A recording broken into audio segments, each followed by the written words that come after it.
प्रिय छात्रों, आपका स्वागत है। आज हम electronic component and shop practice विषय के अंतर्गत, जिसकी कोड संख्या EL 201 क्वेश्चन आंसर पर डिस्कस करेंगे। यानी कुछ क्वेश्चन है, उन क्वेश्चन का समझने की कोशिश करेंगे, उनके आंसर किस प्रकार हो सकते हैं। ये जो है मॉडल टेस्ट पेपर है जो क्लास टेस्ट में सामान्यतः आते हैं। जैसे इसमें पर्सन फर्स्ट है, describe the design procedure of small transformer, यानी एक छोटे ट्रांसफर की डिज़ाइन करने की विधि लिखिए। इसमें जो डिज़ाइन की जो प्रोसीजर है, डिज़ाइन की जो विधि है, वो 2 स्टेप में पूर्ण होती है। जो ट्रांसफर की डिज़ाइन है उसको 2 रूप में डिज़ाइन करना होगा। पहला है कोर डिज़ाइन, दूसरा है वाइंडिंग डिज़ाइन। ये कोर डिज़ाइन है और यह वाइंडिंग डिज़ाइन। कोर डिज़ाइन में सर्वप्रथम कोर एरिया, जो ट्रांसफर में कोर लगी होती है, यानी उसको हिंदी में कोड भी बोलते हैं, क्रोड, उस कोड का एरिया निकालना होता है। कोर एरिया का जो सूत्र है वो S बराबर √ESIS बटे 5.58, यानी बटे में है 5.10 मतलब 5.8। और ये जो कोर एरिया है S है वो स्क्वायर इंचेज में आएगा। इसका ग्रॉस कोर एरिया निकालने के लिए 0.9 से इसको भाग देते हैं तो आ जाएगा ग्रॉस कोर एरिया SG बराबर S बटा 0.9 स्क्वायर इंच में। इसकी सेंट्रल लिम्ब डायमेंशन है, यानी A, वो √SG के रूप में प्राप्त होगी। यानी जो SG यहाँ जो निकाला हमने SG, इसका √ लेना होगा और वो आ जाएगी A इंचेज में। इस प्रकार इस सूत्र के अनुसार यहाँ सेंट्रल लिम्ब डायमेंशन है वो ये नीचे दिखा रखी है। यहाँ पर ये A बीच वाला भाग है ये कोड का। यहाँ कोड E शेप में और I शेप में है। यहाँ ऊपर वाला पार्ट जो E रूप में है और नीचे वाला जो पार्ट है कोड का वो I शेप में है।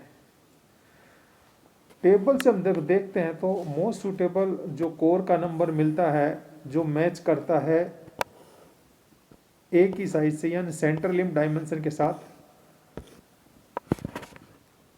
इस A के साथ जो मैच करता है, यानी इसके सामने होता है सूटेबल कोर नंबर, उसको पकड़ते हैं। और साथ ही उसमें AW यानी विंडो एरिया को भी सेलेक्ट कर लेते हैं। AW का मतलब यहाँ पर विंडो एरिया है। AW को कैलकुलेट भी कर सकते हैं इस प्रकार से, इस सूत्र से, और उस टेबल से भी निकाल सकते हैं जो A के साथ मैच करती है। इसकी एक टेबल दी हुई है कोर नंबर और कोर एरिया के, सेंट्रल लिम्ब डायमेंशन के जो A साइज है, ये बीच वाला, इन ABCD ये जो भाग है, जैसे इसका भुजा का माप A है, सेंटर वाला ये जो दे रखा है, इसमें ये जो दे रखा है इसमें सभी के माप दिए हैं। A, B ऊपर सबसे टॉप पर, C ये C है, और D ये D यहाँ पर दिया हुआ है, भुजाओं का, बाहरी भुजाओं का माप, और E है ये यहाँ पर E की साइज है, ये दोनों ऊपर, यहाँ E इतना सा है, थोड़ा सा मात्रा, और नीचे भी E की साइज है इतनी।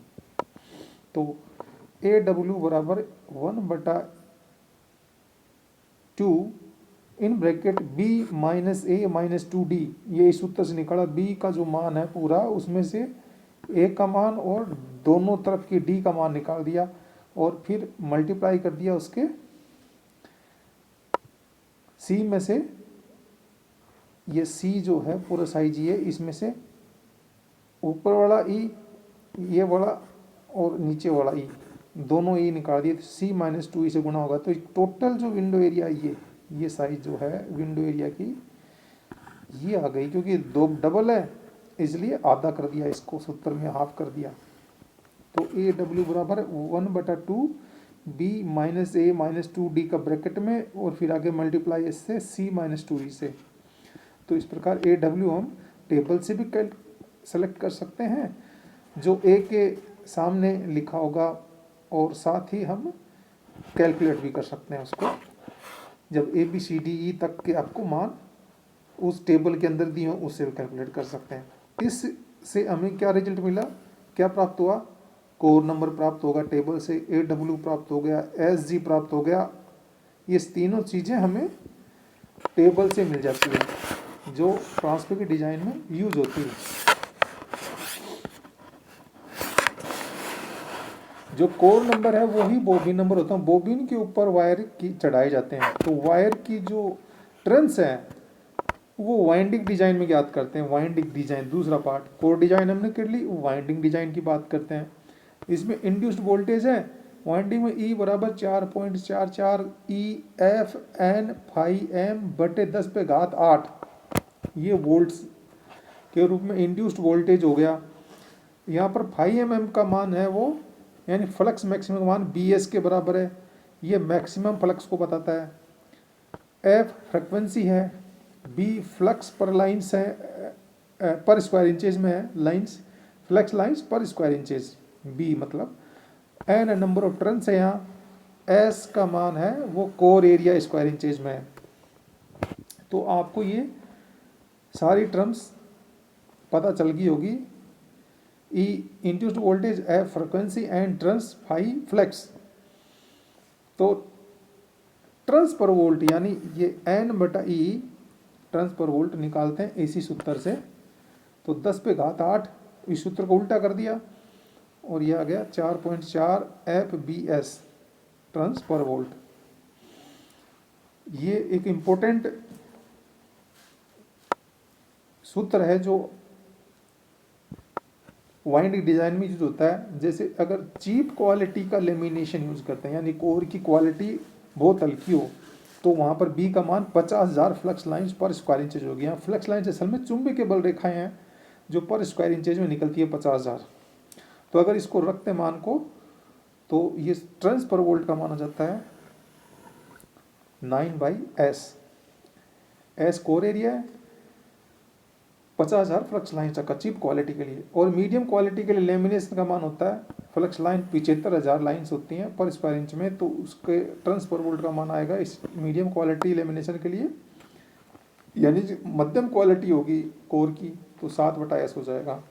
और बेस्ट क्वालिटी लेमिनेशन या बेस्ट क्वालिटी का अगर कोर यूज करते हैं तो फ्लक्स लाइन की जो संख्या 1,00,000 होगी पर स्क्वायर इंच, और टर्न्स पर वोल्ट आ जाएगा 5/S। ये सारा कैलकुलेशन मान जो है B का मान रखते जाएंगे और कैलकुलेट करते जाएंगे इस उत्तर में। यहाँ F का मान 50 हर्ट्ज है और B का मान ये 50,000, 75,000, 1,00,000 रख देंगे, और S कैलकुलेट हो जाएगा टर्न्स पर वोल्ट, और टर्न्स वोल्ट अलग अलग क्वालिटी के लिए आ जाएगा। Number of turns for primary coil. Primary coil जो ट्रांसफॉर्मर लगती है उसके लिए टर्न्स, प्राइमरी के जो टर्न्स आएंगे यानी फेरे आएंगे वो NP बराबर N/E गुणा EP के रूप में आएगा। और सेकेंडरी के जो टर्न्स आएंगे वो 10% ज़्यादा रखते हैं, तो 1.11 से गुणा करेंगे, यानी 1.1 से गुणा हो जाएगा तो 10% एक्स्ट्रा टर्न्स हो गए, और N/E और इसकी जो वोल्टेज है ES के रूप में मल्टीप्लाई हो जाएगी इस सूत्र में, और ये NS हमें प्राप्त होगा। यहाँ 10% जो सेकेंडरी में टर्न्स एक्स्ट्रा रखे हैं वो वोल्टेज ड्रॉप जो होती है सेकेंडरी पे उसको क्षतिपूर्ति के लिए इसको 10% अतिरिक्त टर्न्स इसमें सेकेंडरी में लगाते हैं, इसीलिए सूत्र में 10% अतिरिक्त रखे हैं। इसके बाद है winding space area. Winding space area है ये यहाँ पर जो दे रखा है, वाइंडिंग स्पेस एरिया AT बराबर 1.25 यानी 1.25 और ब्रैकेट में है NP बटा turns per square inches plus NS बटा टर्न्स पर स्क्वायर इंचेज। ये है प्राइमरी सेकेंडरी में जो टर्न्स के हिसाब से जो स्पेस एरिया है उनका प्राइमरी के लिए, वो उन दोनों का जोड़ होगा और वो मल्टीप्लाई हो जाएगा 1.25 से। यहाँ पर 25% जो अतिरिक्त है स्पेस एरिया ले रहे हैं, वो उसका कारण है इंसुलेटिंग पेपर, क्योंकि इंसुलेटिंग पेपर भी 25% जगह कवर करता है स्पेस एरिया में। सेकेंडरी जो करंट होगा सेकेंडरी में वो ES/IS सूत्र से निकाल सकते हैं, और इससे SWG का नंबर भी टेबल से पता कर सकते हैं इसी करंट के मान से। प्राइमरी का जो करंट निकालेंगे IP बराबर PS/EP बाई गुणा है बाई इफिशियंसी, यानी PS/EP एफिशिएंसी। यहाँ पर ये प्राइमरी SWG का मान प्राप्त होगा, टेबल में देख लेंगे इससे संबंधित करंट के साथ। तो न करंट की जो टेबल है उस टेबल के सामने SWG standard wire gauge, SWG का मान क्या है, स्टैंडर्ड वायर गेज SWG को हम टेबल में देख लेंगे उसके संबंधित करंट के साथ। ये करंट का मान दिया और SWG प्राप्त हो जाएगा। ऐसे सेकेंडरी के लिए मान दिया और करंट का और SWG प्राप्त हो जाएगा सेकेंडरी का। और इसमें साथ ये ध्यान रख रहे हैं कि जो J का मान है, करंट डेंसिटी है, वो 1800 एम्पियर पर स्क्वायर mm रखेंगे, जिससे हमें कैलकुलेशन में आसानी होगी। इससे जो रिजल्ट प्राप्त होता है वाइंडिंग डिजाइन में, कोर नंबर आ गया हमारा और बॉबी नंबर आ गया, वो बराबर दोनों एक जैसे रहेंगे। AW का मान कैलकुलेट कर दिया, 80 का मान हमने टोटल वाइंडिंग स्पेस है यहाँ ऊपर कैलकुलेट किया ही था इस जगह ऊपर, और NS का मान और NP का मान हम इन सूत्रों से कैलकुलेट कर लेंगे पहले ही। और SWG सेकेंडरी का और SWG प्राइमरी का भी हम कैलकुलेट थे। तो जो 80 का मान है वो हमेशा AW यानी टोटल वाइंडिंग स्पेस एरिया, वो AW यानी विंडो एरिया से कम होता है या उसके बराबर होता है। 80 का मान हमेशा कम होता है AW से या इसके बराबर। तो ट्रांसफर डिजाइन हम करेक्ट मानते हैं। तो इस प्रकार हम ट्रांसफर की डिजाइन करना संभव हो पाता है। तो उसका एक ब्रीफ आइडिया आपको बताया। इसमें जो यूज करने वाली चीज़ें हैं, जैसे 1 वेबर 1 WB का मतलब 10⁸ लाइन्स वो फ्लक्स लाइन्स हैं, और Y/इंच का मतलब है 2.54 सेंटीमीटर, यानी करीब 2.5 सेंटीमीटर करीब होता है 1 इंच। 2.54 सेंटीमीटर ये 1 इंच के बराबर होता है। तो ये ट्रांसफर की डिजाइन थी, प्रोसीजर थी। किसी ट्रांसफर के लिए विंडो एरिया और कोर एरिया कैलकुलेट करने के लिए, जैसे 17 नंबर कोर है उसके लिए वैल्यूज दी है A की, B की, C, D, E सब की, उससे हम विंडो एरिया और कोर एरिया निकाल सकते हैं, कैलकुलेट कर सकते हैं सूत्र से। इसमें AW का मान यहाँ निकाला है 1/2, B - A - 2D, C - 2E, इन सब का मान रखा यहाँ इस सूत्र में। B का मान है 3/2 इंच, A का मान है ½ इंच, और 2D का मान है 2/4, और C का मान है 5/4 इंच, और E का मान है 1/4 इंच यानी 1/4, तो 2/4 हो जाएगा यहाँ पर। तो ये कैलकुलेट किया तो हाफ 3 - 1/2, और आगे है 5 - 2/4। तो इसको और कैलकुलेट किया तो ये 1/2 मल्टीप्लाई 1/2 और मल्टीप्लाई 1/2, तो ये टोटल 1/8 इंच के रूप में आएगा, स्क्वायर इंचेज के रूप में। ये इसका मान 0.1875 0.1875 स्क्वायर इंचेज है। और यहाँ पर S का मान कोर एरिया होगा वो 0.25 स्क्वायर इंचेज होगा, जो हम डायरेक्ट देख सकते हैं टेबल से। 17 नंबर का जो मान है। इसमें तीसरा क्वेश्चन दिया है, describe the paint resist method of PCB fabrication, यानी PCB बनाने के लिए पेंट रेजिस्ट मेथड का वर्णन करो। इसमें आप देख रहे हो, इसमें एक स्क्रीन जो मल्टी फिलामेंट पॉलिस्टर मटेरियल से बनाई जाती है, विभिन्न ग्रेड्स के लिए उनकी कैटेगराइज करते हैं X, XX, XXX के रूप में, और स्क्रीन मैश क्वालिटी इनकी 200 से 400 तक रखते हैं। और यहाँ पर ये वुडन का फ्रेम दिया हुआ है और इस फ्रेम के ऊपर एक स्क्रीन लगी हुई है जिस पे इस स्क्रीन पे कपड़े की स्क्रीन के हम सॉल्यूशन का लेप चढ़ाते हैं जो सेंसिटिव होता है। सॉल्यूशन जो इस पर स्क्रीन पे यूज़ करते हैं वो फोटो सेंसिटिव होता है। जो पीवीए होता है, पॉलीविनाइल एसीटेट ग्रेनल्स। पीवीए का मतलब क्या है? Polyvinyl acetate granules. उसमें कुछ गर्म पानी मिलाते हैं और कैमल वाइट मिलाते हैं थिनर, और पोटेशियम डाइक्रोमेट की थोड़ी सी मात्रा मिलाते हैं, तो ये तैयार हो जाता है। इसका लेप 3 से 5 बार किया जाता है। इसे वुडन की जो ऊपर स्क्रीन लगी है उस पर डार्क रूम में स्क्रीन का प्रयोग पीसीबी को टेबल पर रखकर उस पर स्क्रीन रखते हैं तथा रजिस्ट इंक का लेपन यानी जो पेंट बनाया आपने सॉल्यूशन किया सेंसिटिव सॉल्यूशन उसको स्क्वीजी की गद्दी से या मदद से फैलाते हैं और रजिस्ट इंक स्क्रीन से निकलकर पीसीबी के ऊपर प्लेट पर जाता है। सॉरी, थोड़ा सा ध्यान रखना इसमें क्या है, यहाँ पर जो स्क्रीन बनाई है आपने उसका स्क्रीन का प्रयोग करते हैं, पीसीबी को टेबल पर रखते हैं और उसमें ऊपर रजिस्ट इंक डालते हैं। रजिस्ट इंक यानी पेंट एक तरह का, वो पेंट के ऊपर स्क्वीजी चलाते हैं और स्क्वीजी के कारण इसकी सतह के ऊपर कोटिंग चढ़ जाती है पेंट की, इंक की, और सूखने के बाद ये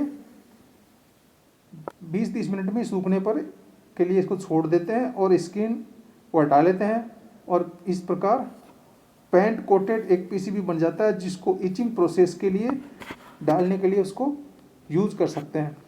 ये इसमें टेबल दर्शा रखी है और टेबल का टॉप वाला हिस्सा उसके ऊपर ये पीसीबी रखा हुआ है और पीसीबी के ऊपर ये स्क्रीन दिखा रखी है दोनों तरफ से ऊपर से जाती हुई, और इसके ऊपर इंक डाल के स्क्वीजी से उसको फैला देते हैं और इस प्रकार पेंट कोटेड हो जाता है पीसीबी की सतह पर कॉपर पर, और ये आगे इचिंग प्रोसेस में जाने के तैयार होता है। पर इचिंग में डालने से पहले इसको अच्छी तरह पेंट को सुखा लिया जाता है। सुखाने के बाद ही फेरोक्लोराइड सॉल्यूशन में यानी इचिंग सॉल्यूशन में डाला जाता है ताकि अनवांटेड कॉपर जो पीसीबी की सतह पर होता है वो हट जाए और केवल पैटर्न जो पेंट का लगाया हमने वो पैटर्न के नीचे पीसीबी के ऊपर कॉपर चिपका रहे, और वो कॉपर ही जो बॉन्डेड है कॉपर वो ही आपका इलेक्ट्रिकल सर्किट का काम करता है और उसी में से करंट फ्लो होता है और उसी के ऊपर सारे कंपोनेंट्स फिट कर दिए जाते हैं। तो इस प्रकार conductor pattern silk screen method द्वारा बना लिया जाता है। ये इस प्रकार हमने 2 क्वेश्चन बताए, इसमें इम्पोर्टेंट ट्रांसपोर्ट से जुड़े हैं और रजिस्ट पेंट मेथड जो सिल्क स्क्रीन मेथड से साथ मिलाते हुए। तो आज के लिए इतना ही है। Thank you.